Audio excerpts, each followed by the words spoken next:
My name is Sarah. I'm a newbie who just graduated college and started my first job.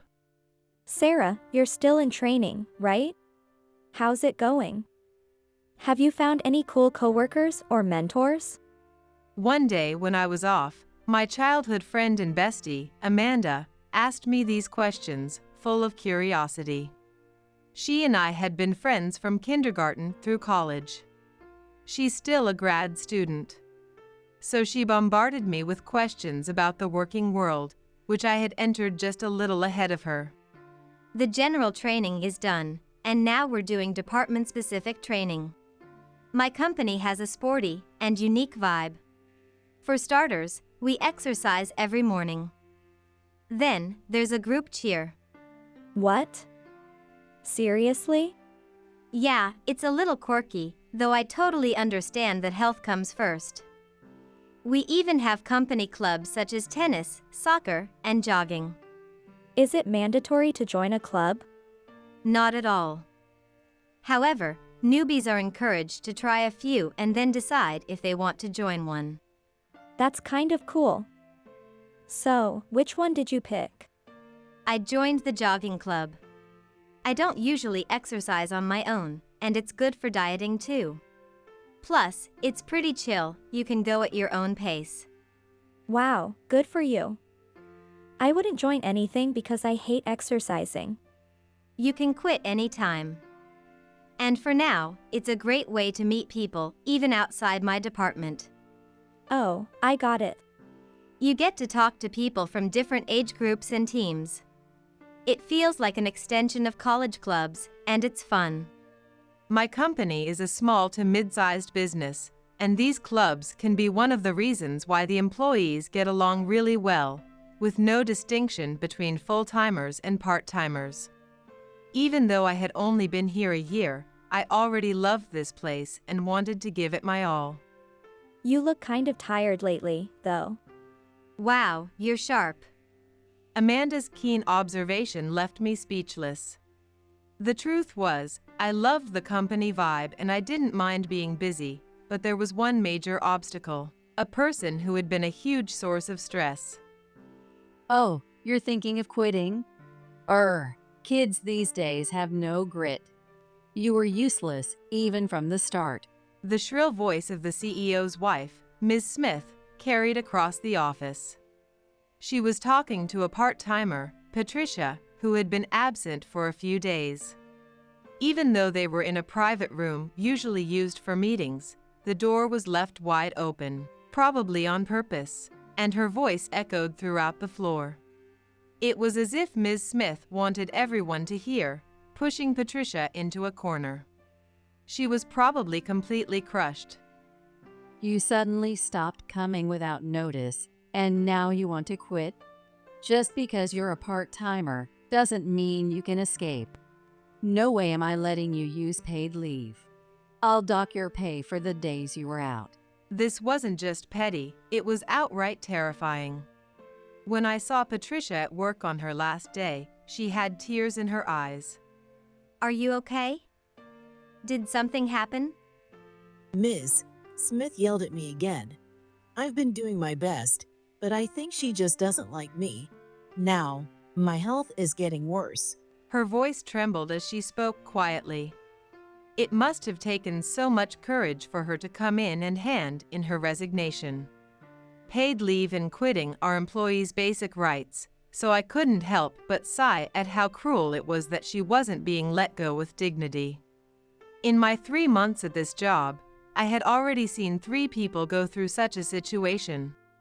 Ms. Smith, who insisted that everyone call her by her formal title, was one of the executives and seemed to be in charge of HR. However, she didn't actually do any HR tasks, leaving those to managers and staff. She just liked to meddle in things like hiring, resignations, and assignments.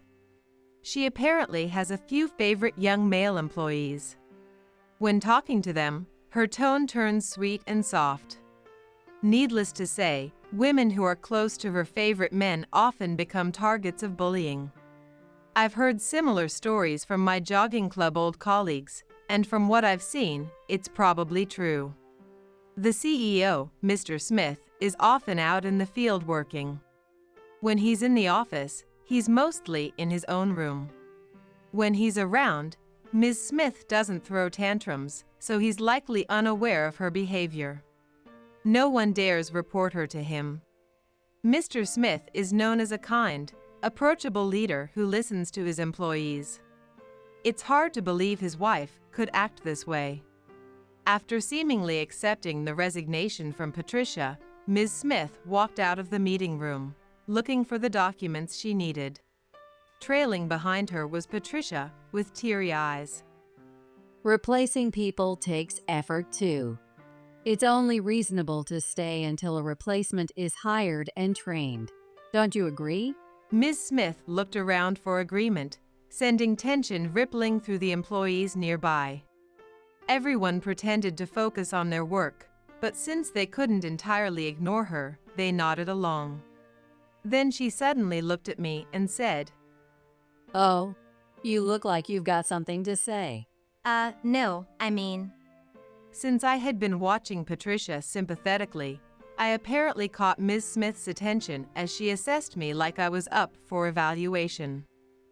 If you're getting paid, whether you're full-time or part-time, you should take responsibility for your work. Don't you think so? She asked me. yes. Taken at face value, her words sounded right. I couldn't disagree when she was putting it that way. Exactly. It's unacceptable to take time off for personal reasons or abandon your job in the middle of your contract, isn't it? That's right, but I was about to speak up, but her piercing glare shut me down. Remember that you can't act selfishly. Order is important. I always show appreciation for those who do their job properly. Isn't that right? In the end, I couldn't say anything while Patricia kept her head down the entire time, standing there as if on display. Later, a few of the salespeople returned. Maybe one of Ms. Smith's favorites was among them, because suddenly her tone changed. Oh, welcome back. Great job out there. Flashing a warm smile as she approached them, it was a complete 180 from moments ago. I was so upset with myself for not doing anything for Patricia when she was crying or for letting Ms. Smith have her way. I told Amanda. Wow. People like that really exist, huh? No wonder you're so stressed. Sorry, I didn't mean to turn this into a rant. It's fine. Don't bottle it up. And honestly, you couldn't have pushed back. If you'd said anything, you might have been Ms. Smith's next target. Be careful, Sarah. You're right. Oh, speaking of which, one of the sales guys is in the jogging club with me, and he came over to talk to me afterward. However, I felt like I was being watched by Ms. Smith the entire time. Creepy. Is that guy good looking? Maybe he's one of her favorites. I'm not sure. Oh. That reminds me. I shifted the conversation. About that trip with my grandparents. You told me about 2 places when I was planning on the other day, and I was torn because they both look amazing. My grandparents love seafood, so I'm leaning toward this one. What do you think? I finally remembered that was the main reason I called Amanda. She's a bit of a travel guru and often goes on trips with her family, so I had been asking her for advice. If they love fish, then yep, this one's the winner. Even my picky grandma gave it a glowing review. It's a guaranteed hit. Amanda gave her seal of approval with a grin. I'm glad to hear that. I really want to show my appreciation for them and make them happy. I had been saving up for this trip to take my grandparents somewhere special. They had raised me after my parents passed away when I was little. They always put me first and always cheered me on. This was my chance to give back. That was why I decided to plan a trip with my grandparents. With the money I had saved from part-time jobs in college and my first paycheck, I decided to splurge on a fancy inn. A relaxing spa getaway with their granddaughter? They're going to love it. They'll be thrilled for sure. Yeah, I hope so. Her smile made me smile too. However, on Friday afternoon, the day before the trip, Ms. Smith called me over. These are the resumes and work histories for the new part-timer candidates. I need you to input them into a database and prepare interview sheets. But isn't this HR's job? Why me? Oh, aren't you in the phase of trying all kinds of tasks as a newbie? And didn't you show interest in HR when Patricia quit the other day? I wonder why she thought that way. She was clearly doing this because she didn't like how I had sympathized with Patricia. When do you need this by? By Monday morning, of course. Excuse me? You mean next Monday? Obviously. Wait a second, it's Friday. I have my usual workload, too. Of course, you'll finish your regular work first. Then you can come in over the weekend. Don't worry, we'll pay you overtime. She said so and smiled sweetly. Her beautiful smile looked like something straight out of a fairy tale, except she was the Wicked Witch. We've got interviews starting Monday, so don't even think about being late. Oh, and look through these past files and summarize the trends for people we've hired. Here you go. With a loud thud, she dropped a thick stack of files on the desk. Wait. All of this? I was stunned. I couldn't even find the words, but she smirked triumphantly. Good to see you understand. Lately, you've been ignoring instructions and getting too comfortable at work. It's important to start off on the right foot. I had no idea what she was talking about. Unable to bear the baseless accusations, I mustered the courage to push back. With all due respect, it's Friday, and there are less than 2 hours left in the workday. I also have my current assignments to finish. Even if I stay late, there's no way I can complete this by Monday morning. I kept my tone as calm as possible, though I was boiling inside. Ever since Patricia left, Ms. Smith had clearly made me her new target. She'd pull petty stunts, like asking me to run errands or serve tea during my busiest moments, giving me incorrect instructions on purpose, and then blaming me when my mistakes delayed meetings. Even during my time at the jogging club, I'd catch her glaring at me with sharp eyes. I had been holding up against the daily stress. Was it possible that she was dumping an unmanageable workload on me just to ruin my weekend trip? Besides, those tasks were completely unrelated to my responsibilities. Ms. Smith wasn't even fazed by my objection. That's why I said you can come in over the weekend. Oh, and HR files are confidential, so don't take them home. Wait a second. I tried to argue, but she cut me off. I have an appointment now, so I've got to go. Good luck, she said and walked out. The next day, I was on the road with my grandparents as planned. They kept casting worried glances at me as I stifled my yawns. Are you sure you're okay? Starting a trip after an all-nighter seems rough. We can always reschedule. It's fine, really. Don't worry about me. I've been looking forward to this trip so much. Even so, they were clearly concerned, especially after I had barely got home in time to leave for the trip. I had called them to let them know, but I'm sure they had been fretting all night. This is a special trip, and I can't let my grandparents worry about me. I thought. I straightened up and plastered on a big smile. Look at how beautiful the ocean is. The weather is perfect. And guess what? They say the seafood here is amazing. I can't wait. Seeing me so cheerful, my grandparents finally relaxed a bit and started admiring the view. Nonetheless, even during this happy trip, a nightmare was waiting for me. Did you finish the work I assigned? Don't tell me you abandoned it and just left. That familiar voice pierced my ears as I strolled alone through the inn after checking in. Miss Smith, why are you here? My heart was pounding. I could almost hear Beethoven's Fate playing in the background. I felt so, at least. What is she doing here? How can this possibly be happening? I thought so. Miss Smith sneered as if she could hear my thoughts. I gave you that assignment to ruin your little weekend plans. And yet, here you are, ignoring my orders. Her words felt like a witch's curse, making my head spin. Are you saying you purposely sabotaged my trip just to mess with me? I couldn't believe that she deliberately gave me an impossible task just to ruin my plans. Anger bubbled up inside me. How did you even know where I was staying? I knew she had a habit of eavesdropping on conversations, but this was next level invasive.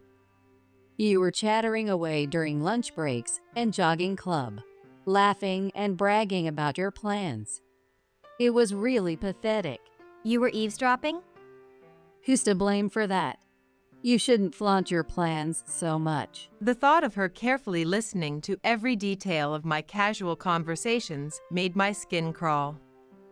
Honestly, this place is far too luxurious for someone like you. What? Ms. Smith sighed dramatically when I tilted my head in confusion. Don't you get it? This is a luxury inn, not a place for some little girl like you. You're an eyesore.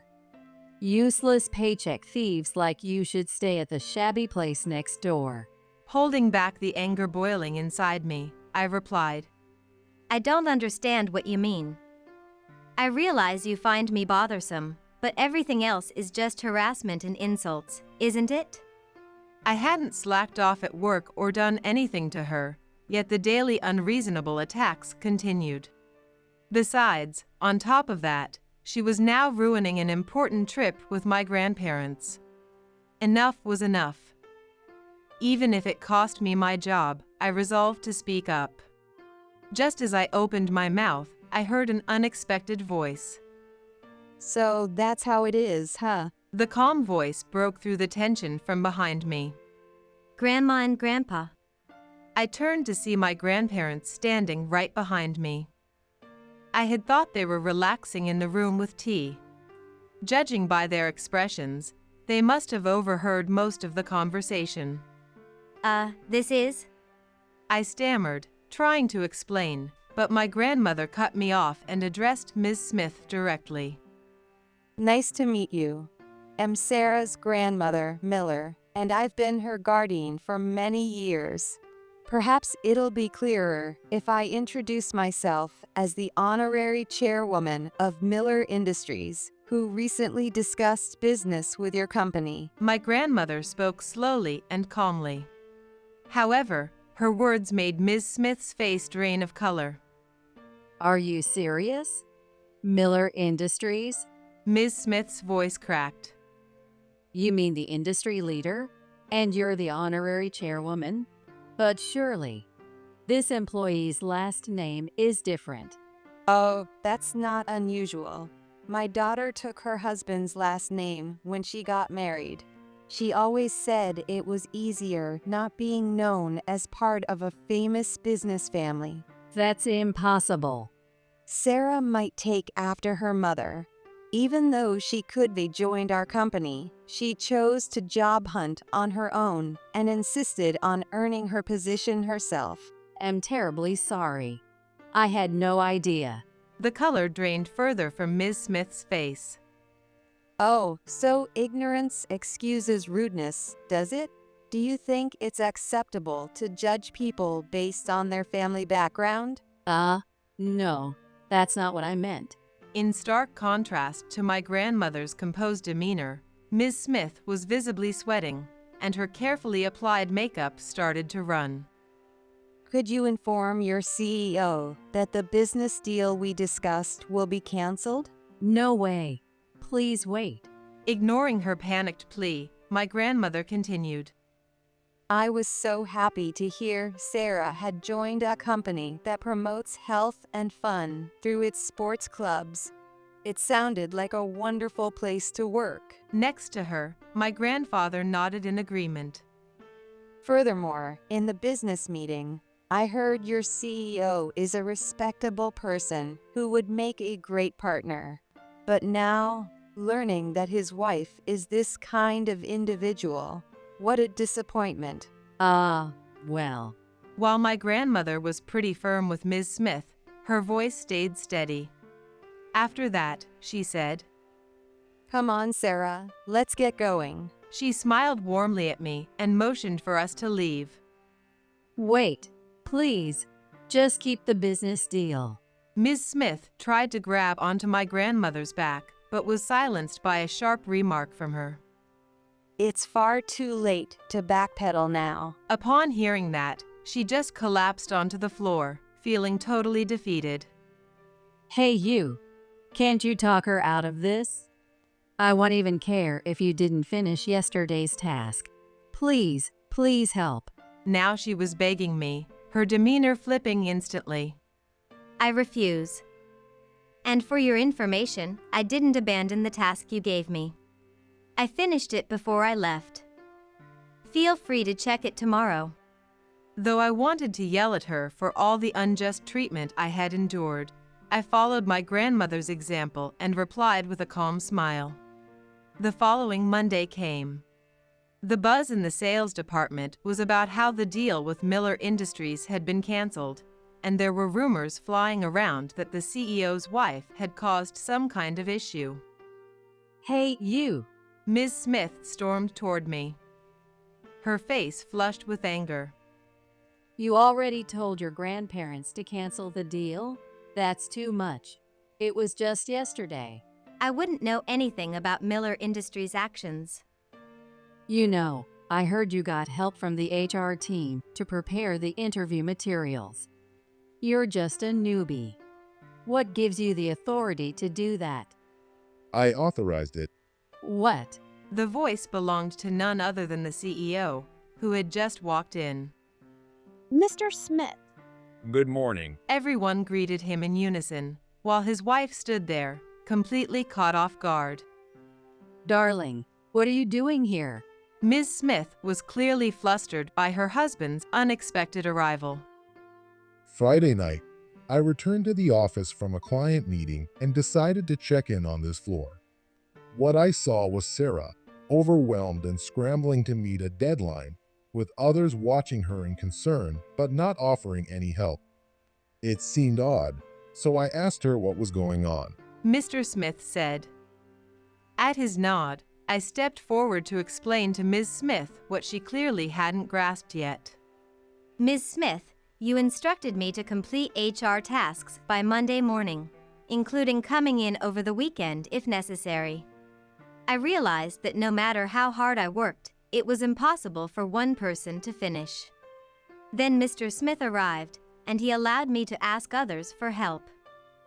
Oh my. I spoke with HR as well. They said you dumped their work onto her and specifically told them not to help her. No, I didn't do such things. It's true that the interview materials were needed, but analyzing and summarizing past files was not urgent. Besides, why did you assign HR tasks to her in the first place? Well, newbies need to gain experience, don't they? And she did say she was interested in part-timer hiring. I hadn't said that, of course. How classic you are, Ms. Smith, using the same twisted excuse. I thought. I mentally rolled my eyes, but Mr. Smith ignored her flimsy defense. They told her not to bother, but she insisted on taking it on. I authorized the remaining HR staff to assist because the interview materials were genuinely needed by today. Oh, I see. Maybe I miscalculated the workload a little. But hey, it all worked out in the end, right? The real issue is this. I've been focused on sales recently and haven't been around much, but I've heard that part-timers have been resigning one after another because of you. Who told you that? They quit on their own. I'm the one dealing with their irresponsibility. Don't you agree? Ms. Smith looked around for support, but instead, cold, judgmental stares bore into her. Our company prioritizes health, both physical and mental. While it's important to work hard, pushing unreasonable tasks onto people or emotionally crushing them with pressure is completely unacceptable. Mr. Smith's powerful voice echoed through the office, and I nearly applauded. And your despicable motive, piling on impossible tasks to ruin the weekend plans of someone who's working hard to care for her grandparents, is absolutely unforgivable. That's not true, darling.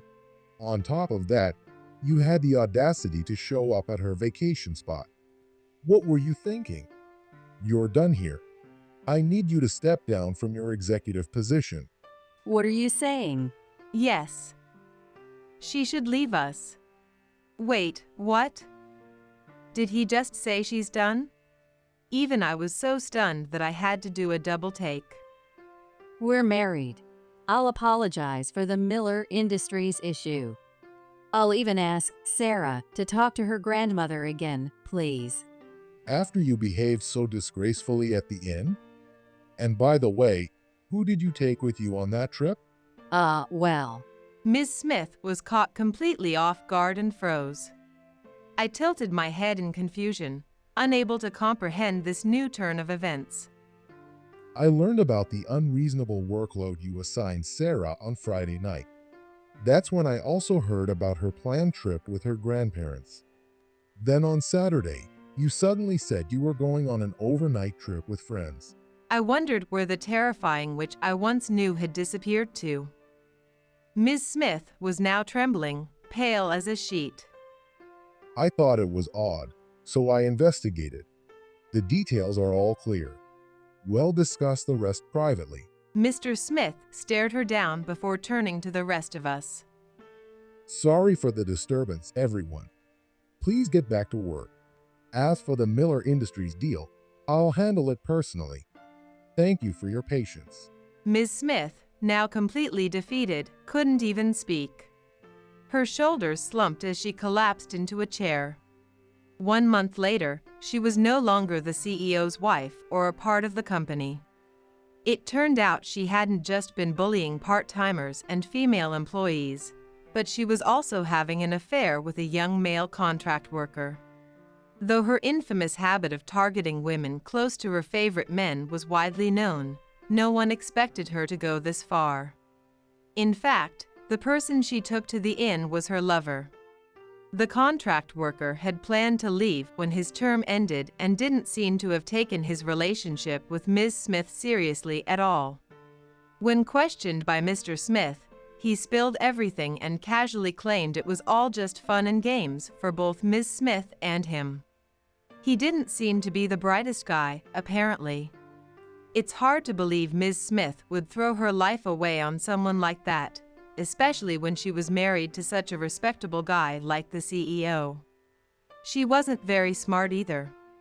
On the other hand, our company successfully resumed the deal with my grandmother's firm, as initially planned. Miller Industries had been enthusiastic about the partnership from the start, and Mr. Smith's swift and sincere actions following this incident sealed the deal. It was a humbling experience for me as well.